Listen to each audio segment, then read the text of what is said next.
Mga unta guys. Atong sudan ginataan. Oh my god. Kami kayo. Mura gini atong sudan guys. Mga unta guys. Sus nagyong-yahong pag sa kuya. Ay nice. Gutom na di kayang kaon-kaon. Nyapon siya.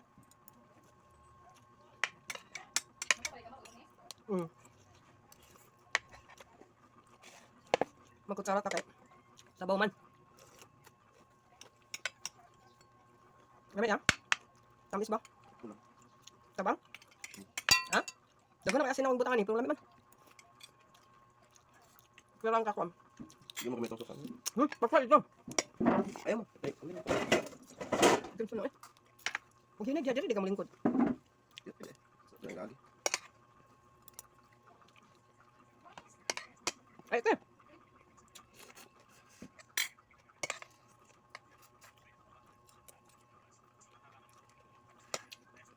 Sus, naglakaw, gipalit ko ng frame na ito pa ng before sa birthday ni Moses.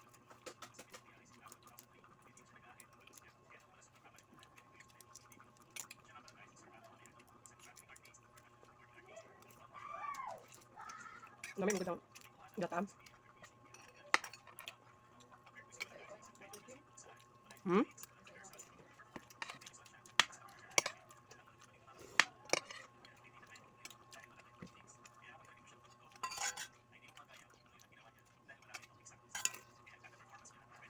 Dugang.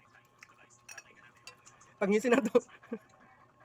Ginuo ko ang ipon na to.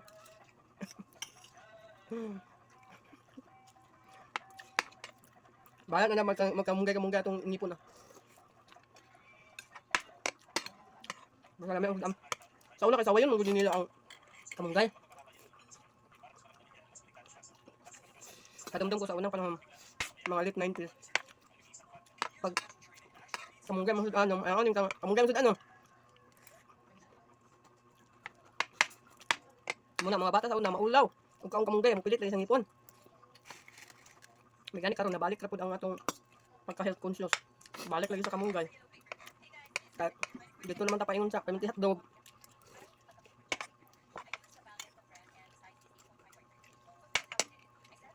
Pagpanggawa sa processed food, murag na erase ang mga pagkaon nga pinubre, kamuti tops, kamunggay, mga kalbasa.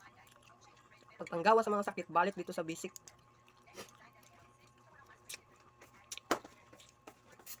Kuhaan ra din siya og tinai para dili siya kuan anghit.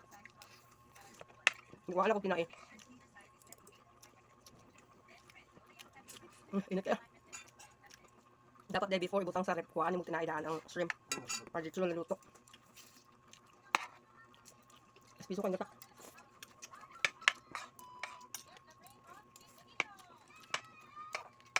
Nalamig kayo. Madaghan sa tuturay sa ano. Hindi ka makante? Paborito ba mo? Pas kuya ka na yan. Hindi ba ka ganang shrimp? Ang tangon ba ito tinay? Ay, sa kuan sa shrimp? Wala ko lagi yung tinain. Hindi naman kuha sa ito. Hindi pulas na ako eh. Dapat sa uyang ulo, diyan ang tiyan.